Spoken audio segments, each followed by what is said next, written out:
Countries all over the world are changing their immigration policies. See, everyone that's in the American Democratic Party think that Trump is, at all of the leaders in the world, that he is out there on a singular campaign to overcome liberalism. And people generally forget about the history of events in the world. And I could sit here and explain all of the history of the events, but this is what Polybius said. Polybius said that history is a pendulum. Now, we don't have pendulum clocks anymore, so it's very difficult for people to know exactly what he's saying. But what he's saying is that history swings back and forth periodically due to the changes in the disposition of the population itself. So the leader of whatever country, whatever world, whatever corporation, the leader sticks his finger in his mouth, blindfolds himself, and twists in the wind with his index finger extended, and he finds the direction of the slightest breeze. This is if he's a really good leader. Now the really poor leaders wait until there's a full-blown gale. They wait until there's a full-blown gale, there's a hurricane, there's a storm. Then they say, oh wow, we've got to do something. But the really, really excellent leader, who most often is typecast, is a demagogue. That person can detect the slightest breeze. Hey, it's coming from that direction. That's the direction that I'm going to take the party. So Justin Trudeau has taken Canada in the exact same direction that Donald Trump is taking the United States. But people from micro TV who are brilliant men, they can't see it.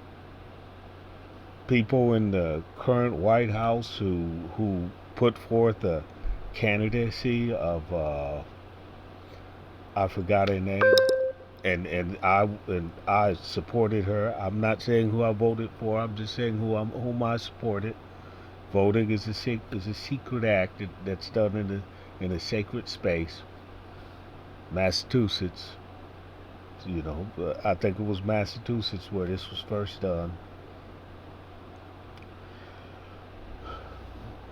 Prior to that, it was like done in Syria under the Assad regime, where it was a gross carnal act that was done out in the open, in complete nudity, gross sensuality on a table. Okay, the voting booth is sacred, so I'm not going to say. I could say whom I supported, but I will not say for whom I voted. Okay, so now you have like the Treaty of Versailles, which determined the movements and flows of people. You have what went on in, I think, 1956, which determined the movement and flows of the people. And now all the way since those treaties and international obligations, we have what is evolving today. And the one thing that the American Democrats refuse to realize is that they keep saying, well, this is international law, this is international law. And you constantly see some lawyer that's somehow affiliated with the Democratic Party standing on a border, whether it be the northern border, the southern border, knee deep in the Atlantic, knee deep in the Pacific, waving their hand, saying, "Come ye, come ye, come ye," and with and with a figure of the Statue of Liberty superimposed, not realizing that the Statue of Liberty is a very, very recent symbol of some sort of social progress. Now, I'm in favor of open immigration in the style of the European Union from Polo del Norte to Tierra del Fuego. So I am just absolutely pro open borders. And it's a gross exaggeration to say that there are mass movements of people on planet Earth in terms of immigration. That's a gross exaggeration. It's less than 4% of the total population of the world. It's like under 256 million people. Now, what you're going to say is, well, you know what? You're right. You're right in terms of numbers, but that's the entire population of Brazil moving out of Brazil into Peru or moving into Bolivia or headed towards the United States. The entire population. That's 3 or 4 times the entire population of France moving into Switzerland.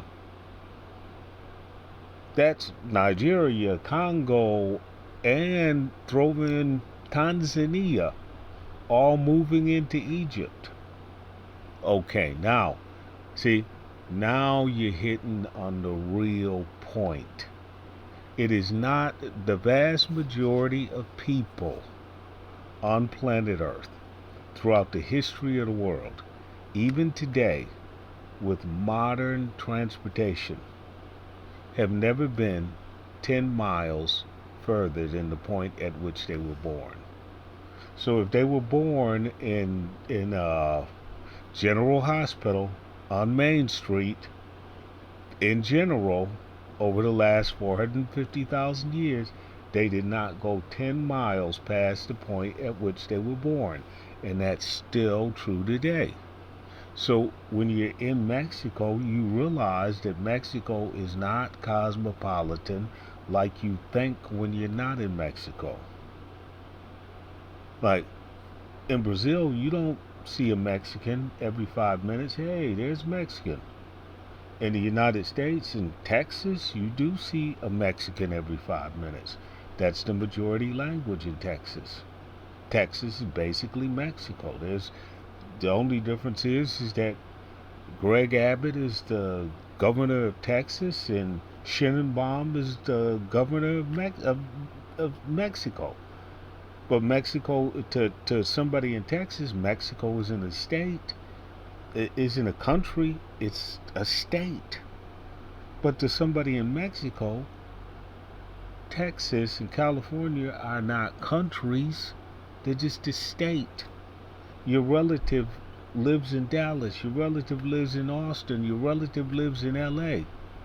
And the only perception that you have is that you can't go there because you don't have papers. That's it. You don't see it in terms of you can't go there because everyone up there has hostility towards you. The United States, unbeknownst to the Democrats, is open and welcoming to immigrants. That has not changed. That has not changed. Look at a 1954 movie called Giant, where you have Rock Hudson, James Dean. And you'll see at some point in time that Rock Hudson is in a place, and basically this place has a sign that says, this is 1954, and the sign says, no dogs, no Mexicans allowed. And it just so happens that a member of Hudson's family somehow is marrying into a Mexican family or something of that sort. And it reeks of xenophobia and nationalism. Okay, no one watches Giant anymore, largely because of that scene. It's like there's a lot of movies that are made in the history of the United States that nobody watches anymore because, like, On the Waterfront, absolutely scandalous anti Southern European film, particularly anti Italian. I mean, ridiculously anti Italian. Something that Governor Cuomo of New York had firmly in his mind when he was forced to resign from his governorship a while ago. And people thought, hey, he's making ridiculous claims. His brother lost his TV show because people felt that, hey, these Italian guys who look just like they're English or English descent, they look like Boston Brahmins, they're making ridiculous claims. And America is so open now that a Chinese woman is married to the second or third wealthiest man in the world, and nobody bats an eye. An absolute impossibility back in the days of the Chinese Exclusion Act. An impossibility. Now it's normative. So one party creates a problem when there is none. When the other party says we are welcoming to immigrants as long as they follow all of the rules and abide by the process, we are open to immigration. Now, as someone that resides in Mexico, I see the same spirit and the same observance of the law in Mexico. People in Mexico do come up and say, hey, where are your papers? Are you an illegal immigrant? They do that. And it'll be someone that's standing on the corner who is homeless, who is penniless, who is practically stateless himself, and he will ask you that. Now, most highbrow immigrants or migrants or people moving through the country will just take out a bottle of Grey Poupon and just say, get away and pass me my Grey Poupon. That's what most of them will do. I, on the other hand, sit there and take time and legitimately answer that person's question. Once I determine and I ask that person, are you a Mexicano? De donde eres? And I don't mean, are you Mexican, like you see these people who they think that a Mexican is a Mexican is a Mexican is a Mexican, and that's not true. It's de donde eres? Mexico? That's a state. Tabasco? That's a state. Chiapas? That's a state. Morelos? That's a state. Tamaulipas? That's a state. Nuevo Leon? That's a state. DF? That's a political district that happens to rule the country. So you ask the person, what people are they from in Mexico? That's very important. Just because somebody happens to be what you would call a Mexican, that is meaningless. You got to get right down to the person's puebla. You got to get right down to the person's barrio. You got to get right down to the person's colonia. You got to go all the way that down deep geographically to start this conversation with this person as to whether or not you have any perceived rights to be passing through his or her territory. That's right. You have to go person by person by person and ask them for permission to pass through their territory. And if they ask you that question every day, ¿de dónde eres? ¿Por qué tú piensas que tú tienes derechos aquí? Then you must answer that question each and every day. And if that person who you perceive is foul, stateless, dirty, if that person whom you perceive that you are better than has any complaints about your current residency, it is wise that you address it. Because if you don't, his cousin, his brother, his uncle, his mother, his distant relative that has some political power or has some sort of authority, he's going to contact his distant relative, whether his distant relative or his immediate relative is in the government or in a clandestine organization. And what they're going to do is they're going to pull your card because you offended their brother that was standing on that corner with a cup in his hand. Mexico is tribal.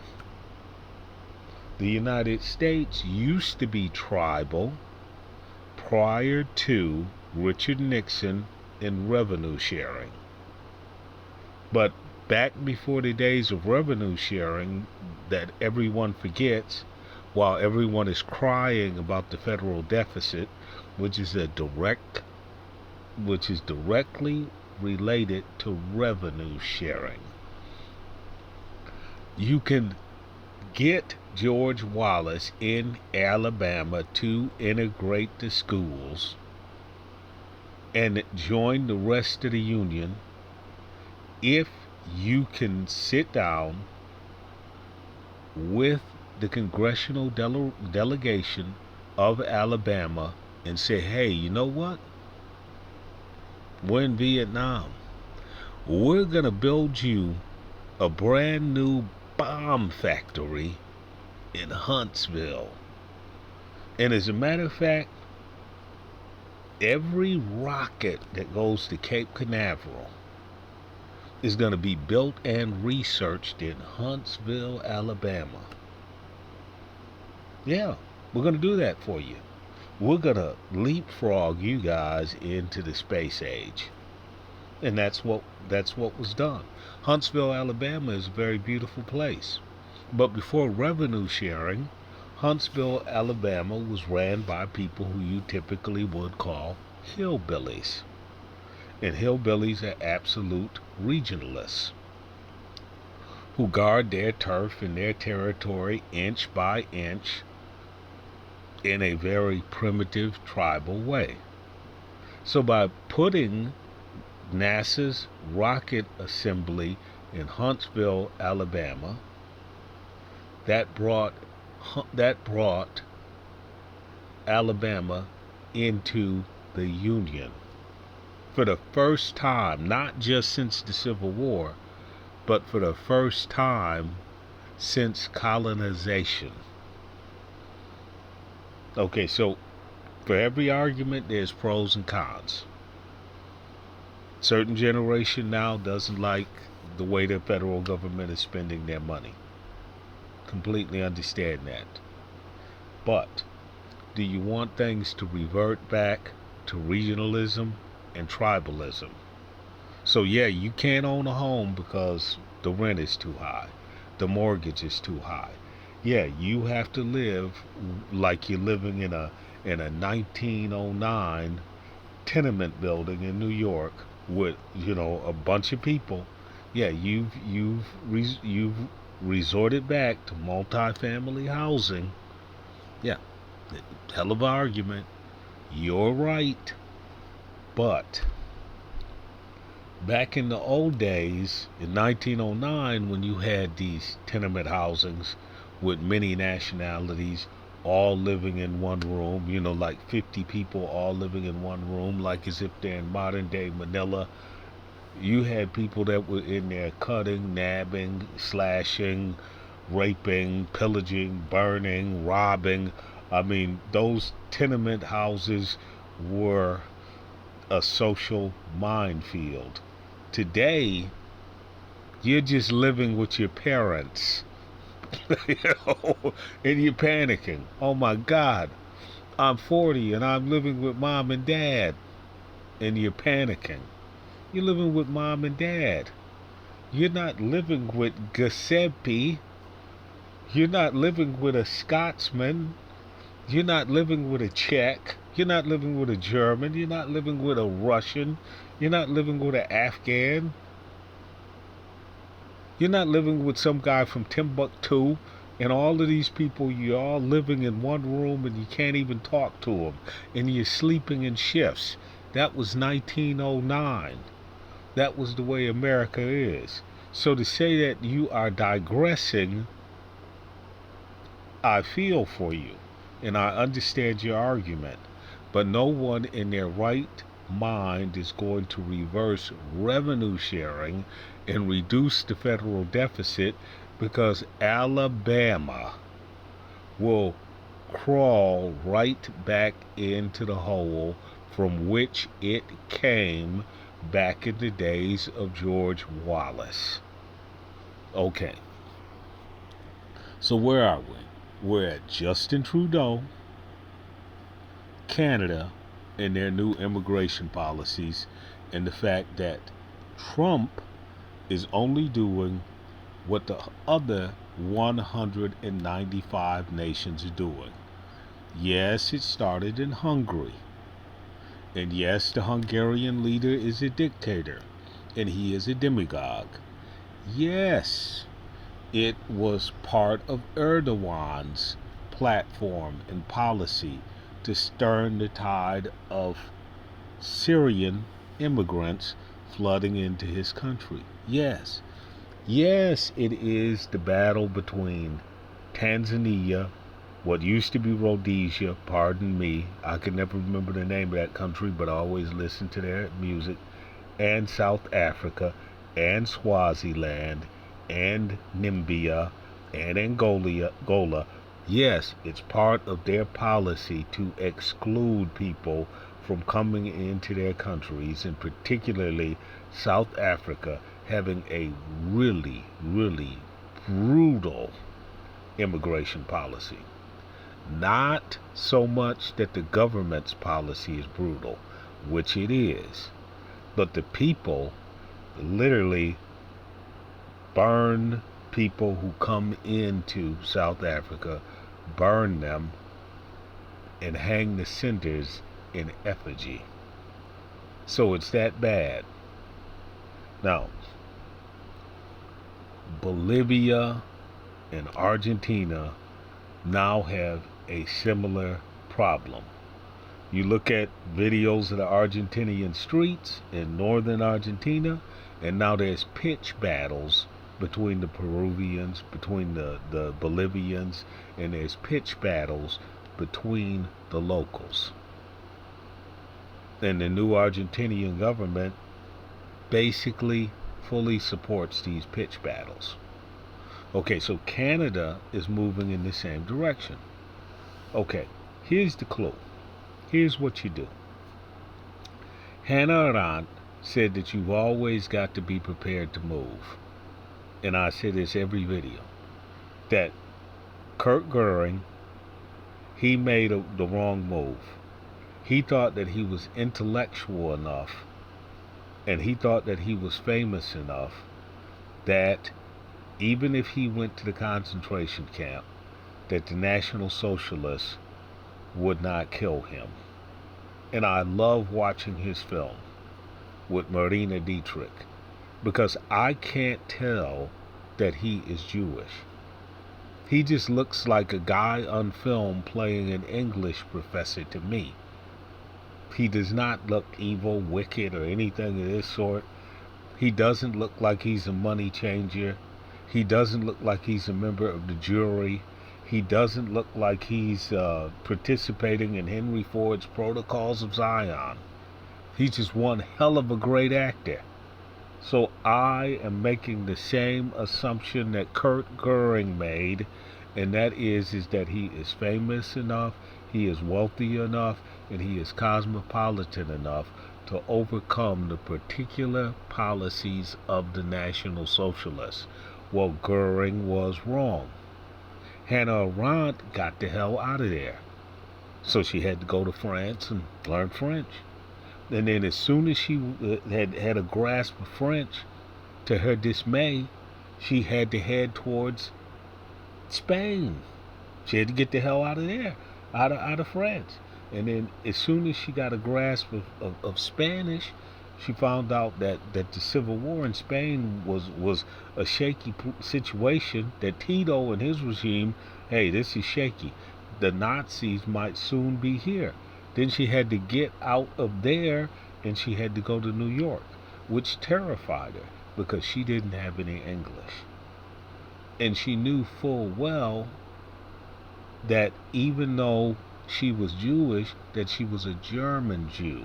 So she knew when she landed in New York City speaking German that there would be hostilities towards her, because the two countries were basically headed towards war with one another.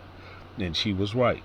She landed poor and broke, but highly educated, extremely skilled, very beautiful, and very gifted. My favorite person of all humanity, Hannah Arendt, and I understand that she had an affair with a Nazi while she was at the University of Heidelberg, and I understand that in terms of Jewishness, she is not very popular, and that she is considered to be more or less a traitor to the Jewish race. I understand that. I completely understand that. I'm not, when I speak highly of her, I'm talking about her travels and travails. I'm not talking about all of the intricacies of her political doctrine, her philosophy. I'm talking about the path that she took to New York. And I think that the path that she took to New York is the thing that really we should concern ourselves with. That's the path that we should concern ourselves with. So, what Hannah Arendt put in my mind, and what we should say, is that you can leave a country because of absolute repression. So you can be, in the Christmas season, you can be Mary and Joseph, and you can leave Israel and go to Egypt on a mule because Herod is killing all of the children. But you realize that that's the same Egypt of Pharaoh that caused Moses to leave Egypt and go into the quote-unquote promised land. So you just sent the Savior of the world on a mule with his parents back in to the land of Pharaoh that you left for the promised land because of the political instability in the promised land. Now, where the narrative does not say anything is that once you get back into the land of Pharaoh, the narrative picks back up when Christ is about 33 years old, and they don't tell you how he got from the land of Pharaoh back to the promised land. But when he gets back to the promised land is a hostile place for the Savior of the world, for the Son of God, because the place is being loosely ran by Romans who let some sect of Judaism have all local control. Now, All of these things are facts. The kid leaving on the mule with his parents, that's myth. The whatever the return was, that's myth. Garden of Gethsemane, that's myth. Okay, a myth can be true, by the way. So simply because I'm saying myth, I am not saying untrue. I'm just saying myth. Okay, this dog barks incessantly. I'll be happy when his master returns from Monterey. Not his master, she's a she. Sorry, she's a she. But you know, the neighbor says, hey, ¿por qué tu perro está en el patio? Tú sabes por qué tu perro está en el patio y mi perro quiere morder tu perro y quiere matar tu perro. Así está problemático y también tú permite tu perro entra en las calles y tu perro está muy chiquito y él va a tener un choque con un carro. Okay, so now this dog has just absolutely scandalized everything and turned my life upside down. And now all of the neighbors hate me because this dog won't start barking. So let me let the little monster in.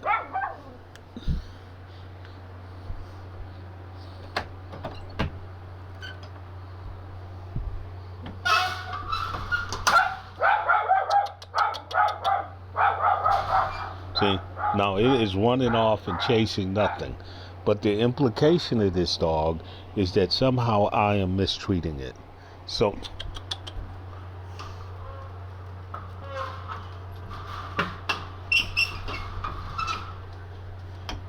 when the dog's master telephones me, she says, oh, como está mi perro está bien, mi perro, ¿qué falta mi perro está frío. Hey, tú puedes poner un suéter de mi perro, sácame un foto de mi perro, porque yo pienso que el perro está abusado de ti. Así. Shh. Wow. What? You're not being abused. And then the dog, and this is instructive. This dog has only, hey, money. Por favor. Okay, the dog has only been spoken to in Spanish its entire life.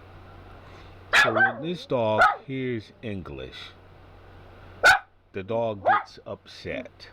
See? And so that's a very important consideration. So if a dog is chasing you, you're on your bike, and a dog is chasing you, and you try and address this dog in English. It's a friendly dog, you can tell, but you try to address the dog in English, that's going to cause you greater problems because the dog is a Spanish-speaking dog. Okay, so before the dog started acting like a nut, I had some, I was trying to make a point. Okay.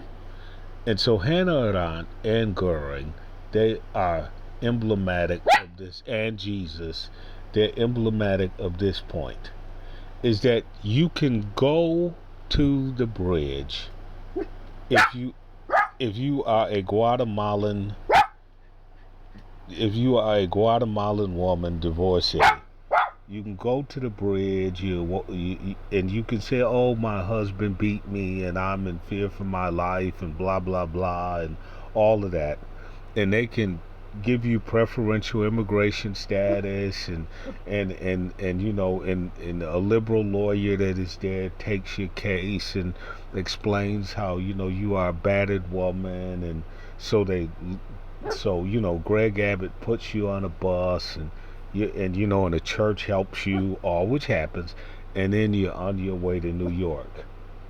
Then you get to New York, and they give you a little, you know, a voucher, and you know, set you up in you know, one of those places that, you know, that these people go to. Everything goes well, you get a job, everything goes great, everything is fine. And then all of a sudden, you discover that because you've got to send money back home, your kids, you never see your kids, you're always working, there's 10 feet of snow out there, you haven't been able to learn English really well, you discover that you're trapped. You're trapped in a cycle of opulent poverty. See, that's the thing that people in the United States forget. No one in the United States is abjectly poor. There's mythology that they are. You go down to Walmart and you buy yourself a $90 tent. Then you put a $35 propane stove in the tent. Then you get yourself a well-groomed dog like this one, but a bigger one. And you got a well-groomed companion animal that has all of its damn shots, and is well taken care of by the veterinarian, that is defleed, or however you say defleed. No fleas, no nothing, well-groomed, that's got a pedicure. And you still have your $2,000 or $3,000, as they say, hoopty or whip. You still got that. And you park it at the side of the tent. And you are still going over there to the food bank and getting rich and nutritious foods. And while you're out there, sorry to be discriminatory, while you're shooting meth or taking heroin to the tune of $300 in hits per day, you're still over there at Walmart on your Lone Star card or your other food coupon card. So you're in opulent poverty, but some guy comes up, sticks a camera in your face from YouTube, and then you sit there crying and wailing, talking about, oh, the problems in the United States. Oh, I'm so poor. Look at where they have led me. Not look at where you have led yourself. Look at where they have led you. And then when Trump or somebody from the Republican Party gets on there and say these people are not actually living in poverty, these people actually are dope shooters, dope snorters, who want to be right outside the door of the dope house of their connection so that they can get the first hit off the first cuttings. when the politician says that, then all of the Democrats rush in there and say, oh, listen to him, listen to how he's doing these people. And all the time they have some people that are out there giving out needles, which is fine, but the guy who's running the giving out of the needles or running the food bank, he's someone that has graduated from the university. He's not a bootstrapper. He's graduated from the university, and he's running an agency, and he has executive authority. Yeah. He has executive authority, and he's making $80, $90, $120,000 a year to hand out needles, to organize these people that are handing out needles and handing out food at the food bank. He jumps into his Mercedes, jumps into his Jaguar, and he drives out of that little lowly place over by by the drug den, and drives back out into the suburbs, and he contributes to the Democratic Party and attends all of the functions. And then when the Republicans say, my God, look at what they're doing, then the Democrats say, well, we're innocent. So, same thing went on in Canada. So the Canadians said, look, we're going to have to repatriate some people. Now, so the Mexicans who are crying that Trump is a bad guy, he's just totally, absolutely bad, and that Greg Abbott is a Puerto. You know, he's a Puerto.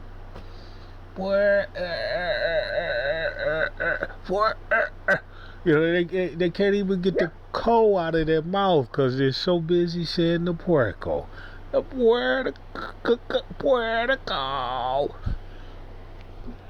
The Canadians and Trudeau, who have the exact same policy, they're not calling anybody a pig.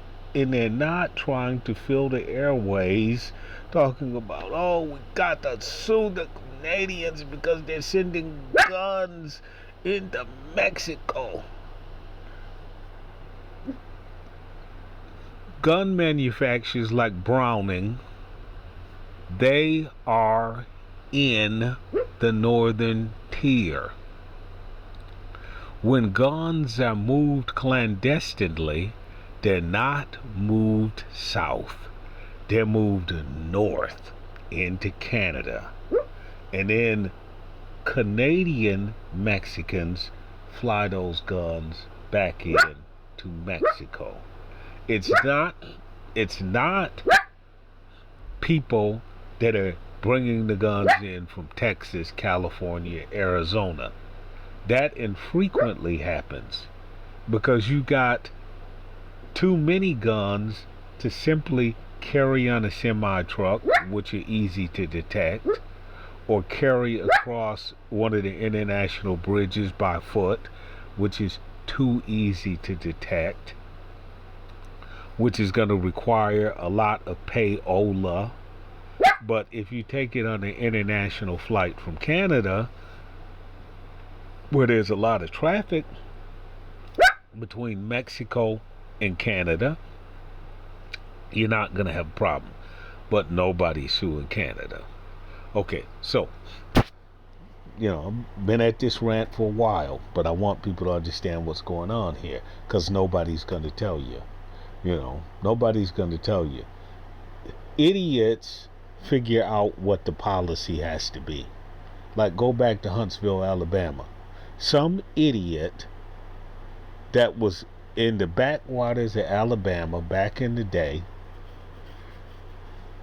called up Richard Nixon and said, or the Kennedys, and called them up and said, hey, you know what? You got Cape Canaveral down there in the middle of the swamp. And that's made people want to come and live in Florida. And it's a mosquito-filled backwater where everybody always either has a high fever or dead on the toilet from cholera. You know, but somebody in Washington, D.C. had a very good idea to put Cape Canaveral down there. Now it's made Miami a hot spot. And people are down there building houses everywhere. Now, why don't you, Mr. LBJ, from Cotulla, Texas, see, that's what people forgot. You go to Cotulla, Texas, and LBJ was a school teacher in Cotulla, Texas. Cotulla, Texas is one of the most remote places in the country. It's out in the middle of nowhere.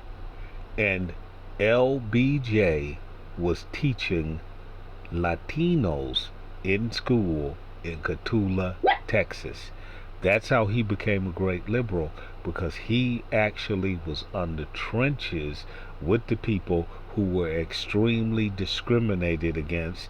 And this was a time when the movie Giant was playing on the big screen, and there were, and even in Cotulla, there were signs at public places that said no dogs and no Mexicans allowed. Yeah. So somebody from Huntsville called over to the White House and said, hey, you know what? We're going to get along real fine if we can get some money down here. Because we can't grow no more cotton. That's cotton, for those of you who don't know that dialect. We ain't growing no more cotton. The fields are just absolutely ruined. See, ruined. They ruined. See, Portuguese isn't the only place where and French isn't the only place where you have trouble with the R. Also in the Southern English American dialect, you also have ruined. The fields are absolutely ruined because we've been growing cotton down here ever since we've been trading with the British, and now we can't grow nothing else, and it's just absolutely it's sand. It's sand. It's just pure absolute sand. And if you had went down there at the time when Huntsville was erected, you would have discovered that the fields were just absolute sand. If you were down in this region of the world at the time, the whole damn place was just blowing away because people had grown cotton and monocrop cotton so much that nothing else would grow, and soon cotton wouldn't grow either. It was a disaster. And you're talking about where people stopped growing cotton down here in this region in 1980. And so it took from 1980 all the way till today for those fields to be refertilized and rejuvenated. So whatever population was in Cotulla, Texas, when LBJ was here, and the city was kind of big, not really big because there's only 5,000 people there. But when, Cotulla had 8,000 people when LBJ was down here, then all of a sudden it had no people because everyone just rolled up out of here because the cotton fields, dust blowing everywhere. Okay, now, so let's get back to what's going on in that hand, because all of this stuff is important. Political parties are political parties because political parties want to find solutions to certain problems, but basically because they like to craft a narrative, they're all liars. But they're not really all liars, because what the person says at the top, the person at the top expects the people on the bottom to actually know what the truth is. The person on the top is just attempting to drive consensus. So, you look at speeches of Hitler and you say, oh, what a terrible person he was. He was just so vile, so evil. And what you never look at are the people on the bottom. You don't look at the fact that he rose up from the very bottom as a corporal, as a guy that was in the homeless shelter, and you don't look at the fact that he was a direct reflection of the people at the bottom. He was a direct expression of the people at the bottom. Now, what the people at the top that are traditionally in power say, and Polybius speaks to this, Aristotle speaks to this, they say that the people that are well bred must run the society because the people at the bottom only are so self-serving, so ignorant, and so unwashed that if you let the sediment at the bottom rise to the top, that you're going to have chaos. That is what a demagogue is. A demagogue is not a person who creates rhetoric, which is what the Democratic Party wants you to believe, because the Democratic Party is the party of the demagogues today. But in the day of Jefferson, they were not the party of the demagogues. They were the party of the blue bloods and the elites who were pro-slavery. So to avoid their history of being a party of the blue bloods, now they're going to say, yes, but we were the party of the blue bloods Southern Democrats and sons. There is a distinct difference between us and the Brahmin. Well, no. If you're at the top of the heap, you're at the top of the heap. I don't give a damn if it's a dunghill or if it's Mount Everest. When you're at the top of the heap, you're at the top of the heap. Don't point to the rabble below you and say, oh my God, it's a dunghill. Please, don't do that, Democrats, because that's what you're doing, and you know you're doing it. But, get back to this.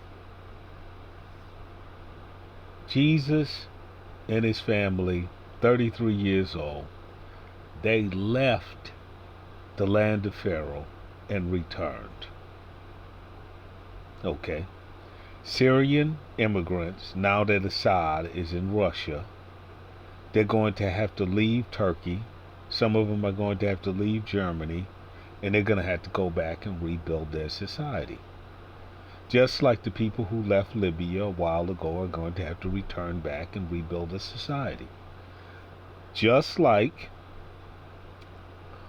the African Americans who left the South and after the Civil War, all headed to Chicago, all headed to Harlem,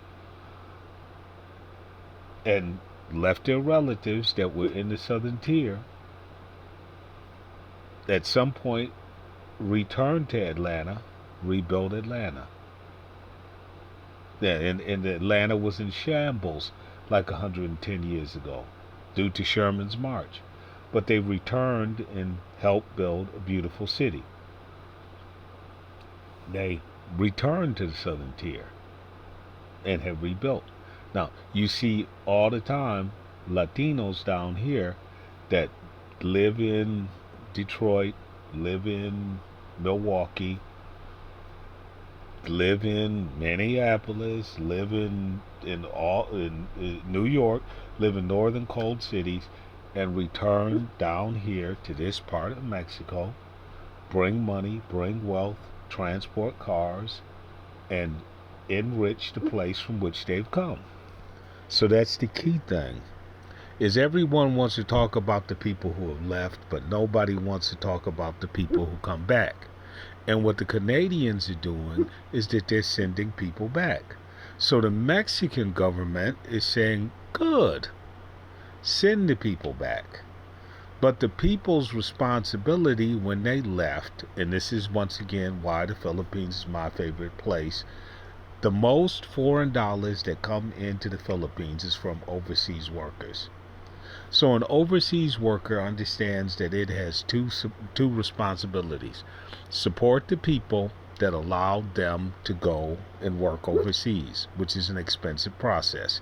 Even to become a maid or an au pair, a maid in Saudi Arabia, or an au pair in Hong Kong. That's an expensive process. Takes a Filipino that is well educated with a college degree, that has linguistic plasticity. So it's the family invests thousands of pesos into that person. So that person sends money back home.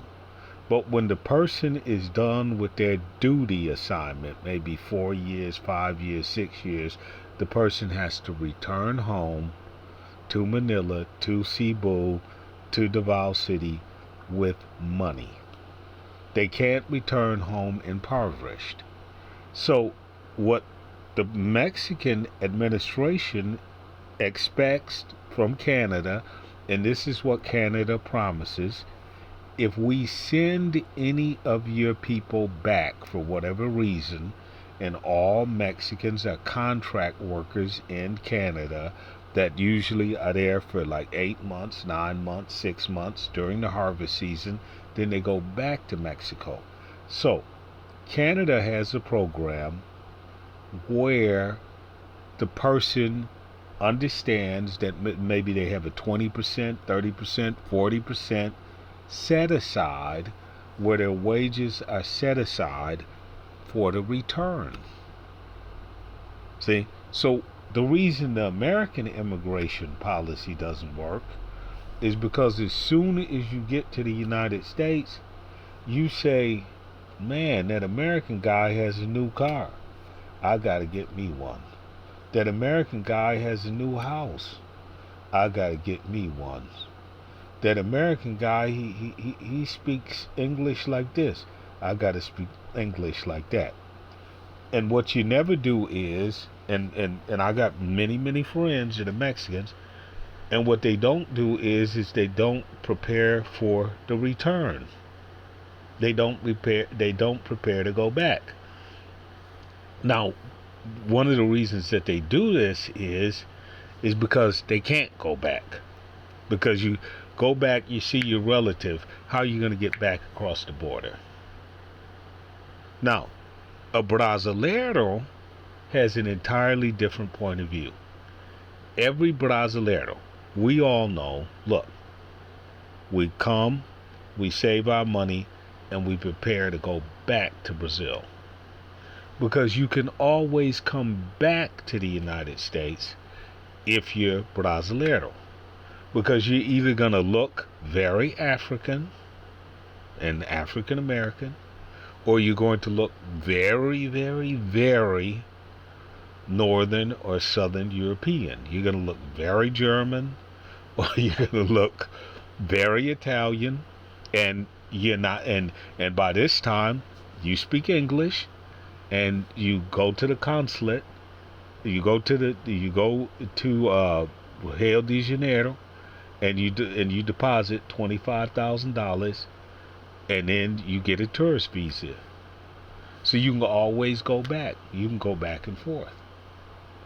Okay, so the Mexicans, in dealing with the Canadians, they complete the cycle of what Hannah Arendt is talking about.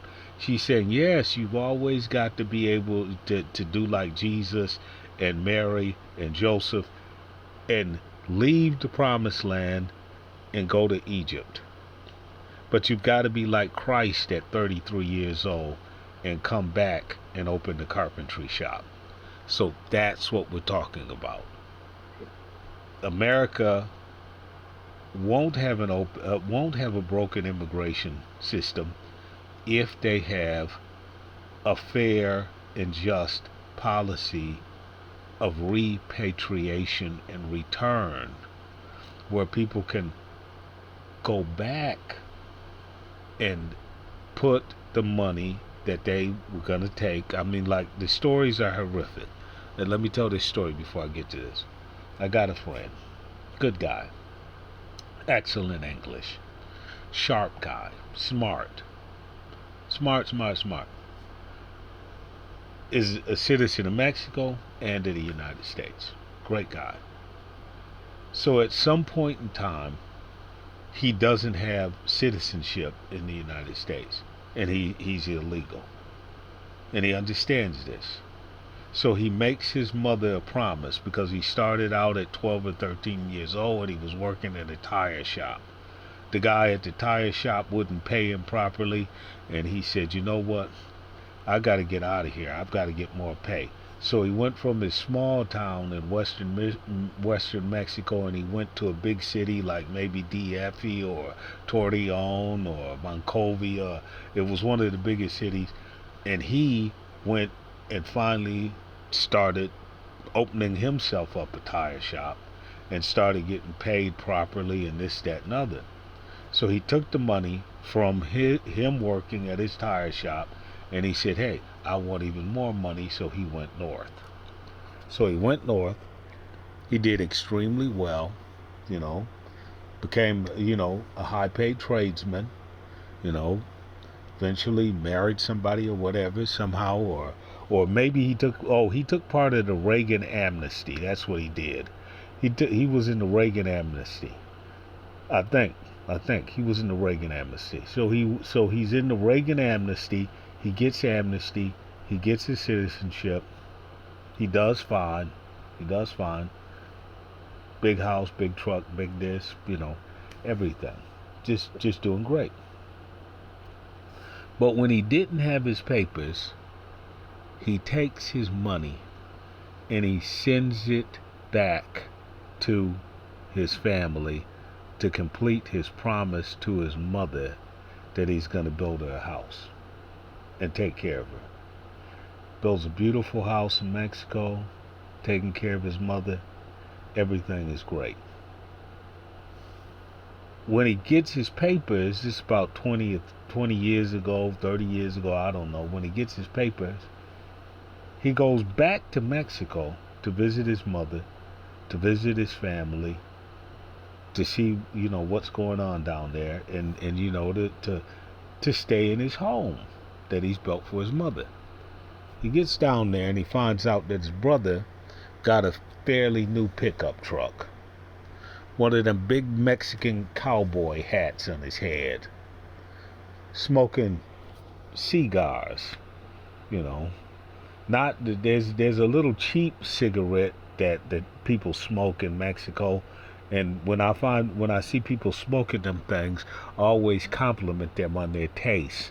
I mean, they're pure trash, but I like to compliment people. Oh, ¿cuál marca tú estás fumando? This is my question. ¿Cuál marca tú estás fumando? And then I see him smoking that cheap cigarette. Oh, tú estás fumando qué? Oh, mi amigo, que está muy sabrosa. Me gusta este cigarro. Es perfecto. Es perfecto. ¿Cuántos costa este? Oh, 2 centavos? Oh, pero este Marlboro, que Marlboro es mucho más. Que Marlboro y mucho más, pero no tienen el mismo sabor.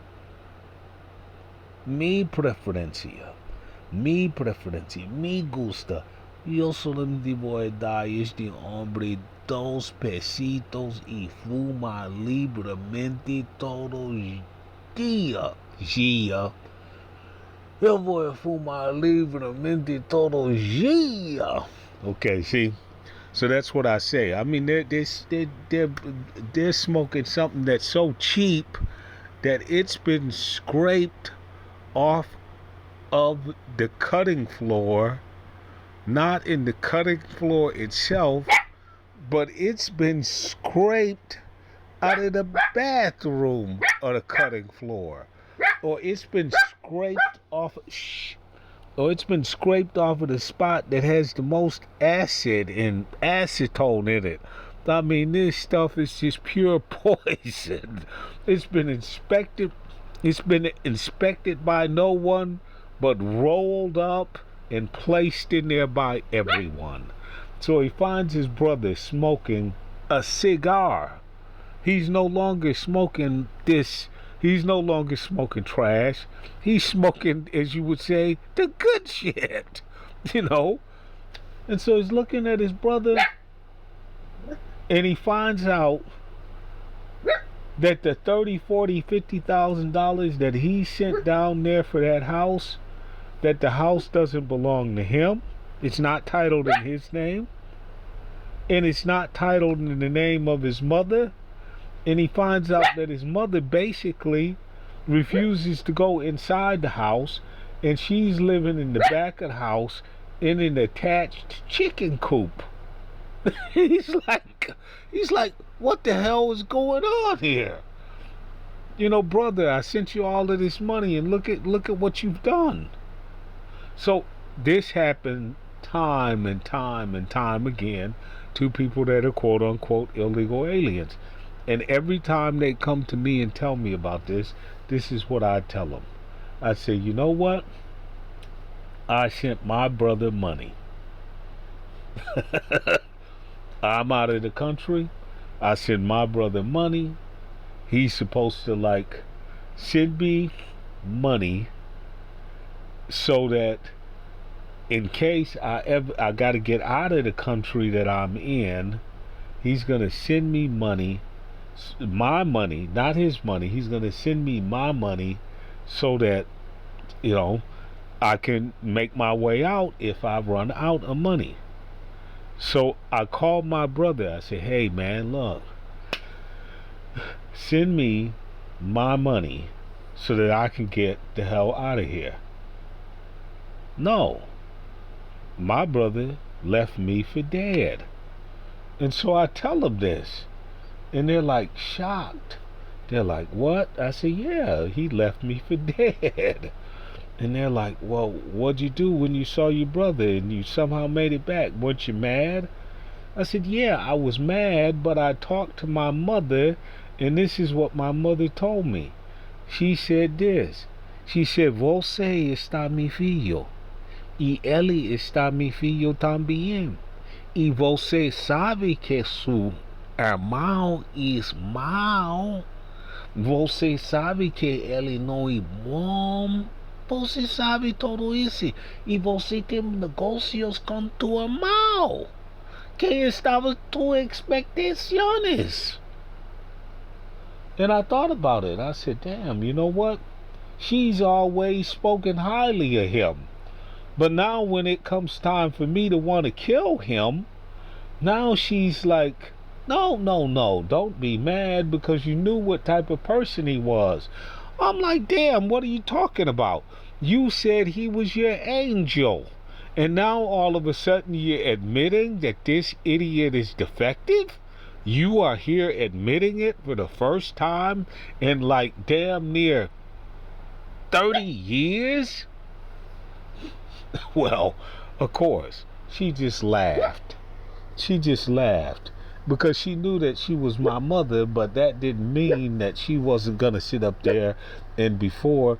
That's why you got a trial, and the last guy, the last person that the prosecutor is gonna call, that is going to witness, even if the mother is a victim herself, the last person that they're going to call to the stand to testify against the son is going to be the mother. Even if she's the victim, they're not going to call her. They'll call everybody in the world, but they're not going to call the mother to the stand to describe what the perpetrator put his mother through, because she's gonna go to that stand and she's gonna say, yeah, yes, he burned me with those cigarettes, yeah, but that's okay, he's still my son. Yeah, he chopped my arm off at the shoulder on the left side, yes he did, but he's my son. Okay, so that's how mothers do things. So I tell my friends, look, you send money back. I don't care who the person is. You're sending money and you're putting it into a blind hole. And you know that because you're not in Mexico, you can't own anything in Mexico because you're not in Mexico. So you naturally have to put all of this in someone else's name because that's the only way that they can get the money transfer. So stop saying that when you sent $25,000, $30,000, $40,000 back, that you sent it back and that it was other than what it was. You sent it back and it's a gift, and as a gift, that's the person could do whatever they wanted to do with it. Now, I had another friend, and he and his family owned a massive piece of real estate, maybe like 1,000 acres, dos mil hectares, and they grow a very specific product in a part of Mexico. He sends his money back, but he sends it back to a family corporation where he has a share, his brothers have a share, his father has a share, and they've been an ongoing concern for 80, 90, 100 years. For him, works just fine. But he is like a lawyer. So he knows the laws of Mexico. So no, he's not a lawyer in the United States, but he is a lawyer in Mexico. So he has everything wrapped tight. He knows exactly what he's doing. Well, you can't expect someone that, they were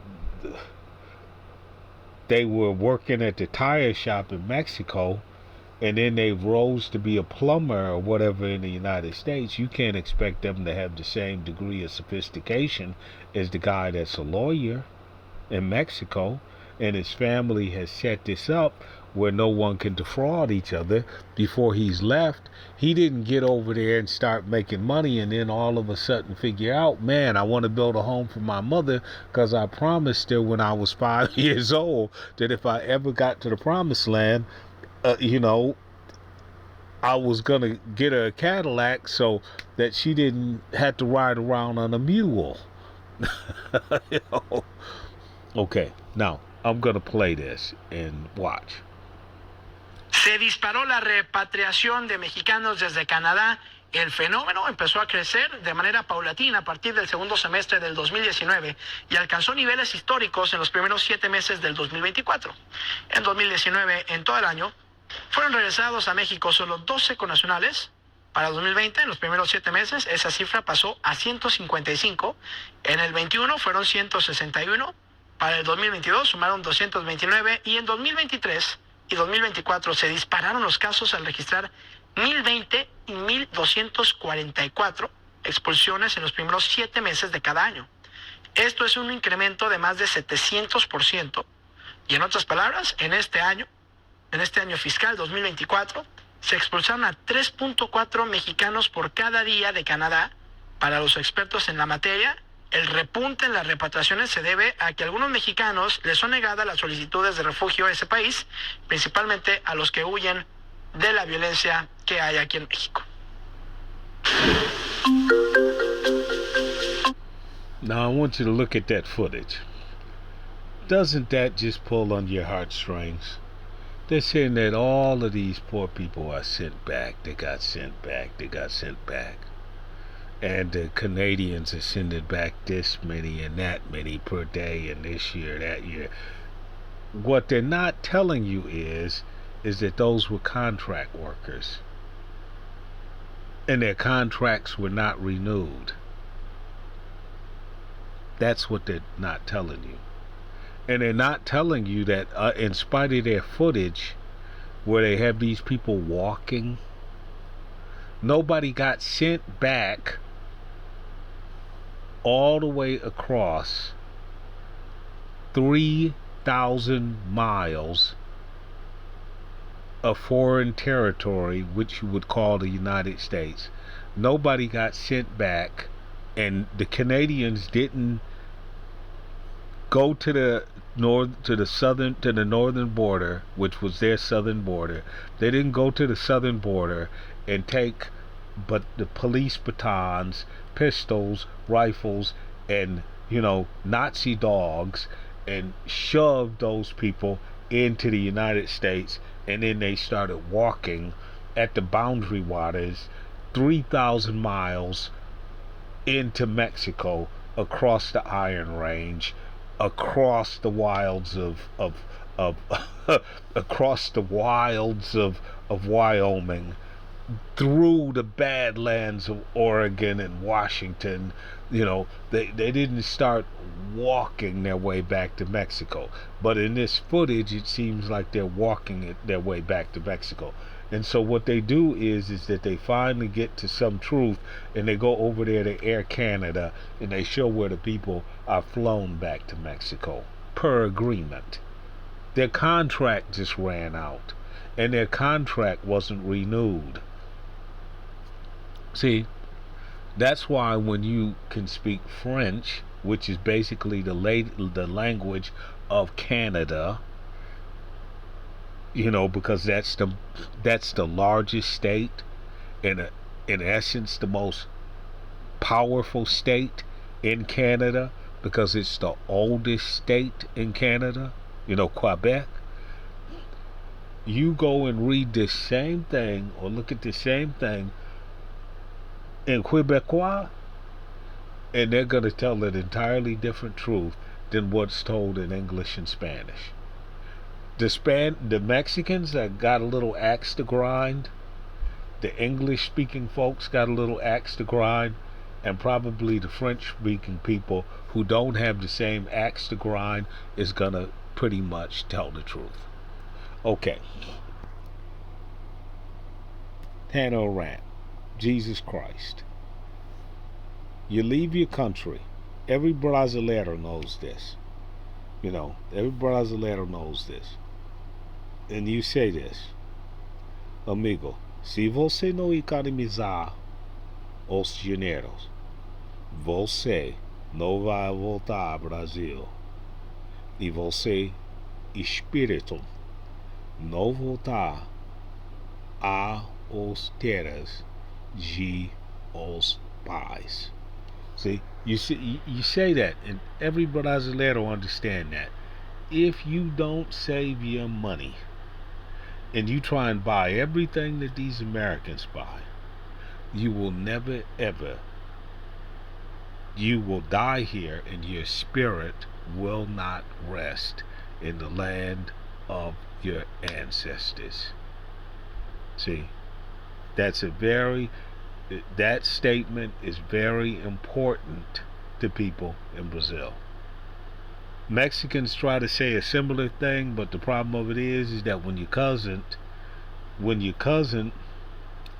is sending you pictures from LA, big house, big truck, big this, and he's doing all of that bragging, and he says, oh, you know what, and you hear Mexicans say this all the time, that in the United States, I'm never going back to Mexico. Fuck Mexico. The hell with Mexico. Mexico is nothing. And then when you see somebody that gets deported, and I mean they're always in just terrible shape, no money, no nothing, and they're begging, and you, hey man, what happened? Oh, you know what? I was in Houston for 40 years. You were? Well, did you save anything when you were in Houston? Well,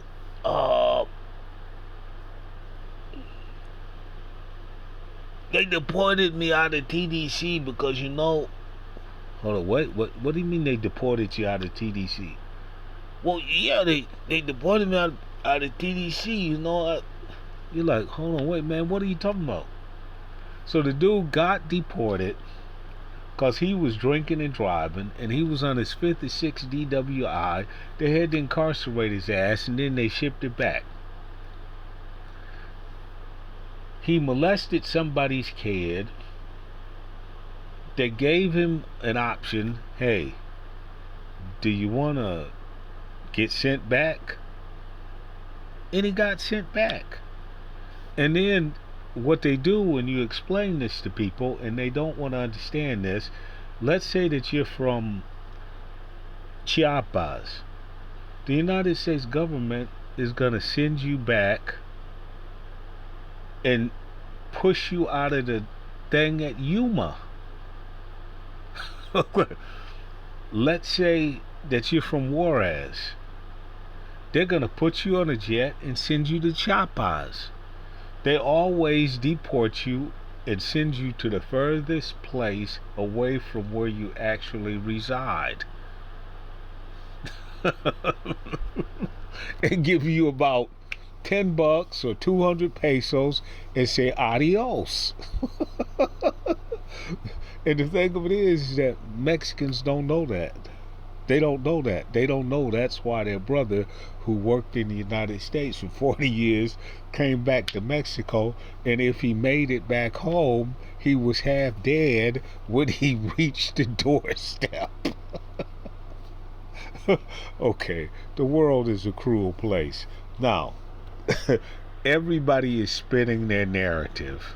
You see, Democratic Party, you're spinning your narrative. You see, Republican Party, you ain't the only ones that are out there spinning the narrative. You see, Micro TV, This has nothing to do with virology. This has absolutely nothing with what JFK Jr. really feels. He knows where he and Ron Paul knows there's no such damn thing as a lab leak. They know it didn't come from a lab leak. They know it was a bat that shat on a person, most likely. They know that. But the beautiful thing about politics is that where there is uncertainty, you can create what is called a wedge issue. See, that's the art of politics. Immigration is a wedge issue. Immigration is not controlled by governments.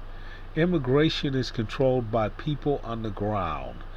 If the number of people in any given region rises to the point that it becomes a real problem and a disadvantage for the local people, just like in Argentina, then the local people take the matter into their own hands. Just like in the movie Giant, no dogs, no Mexicans allowed here. Just like in Virginia in I think it was 1610 African Americans. Yeah. Same thing.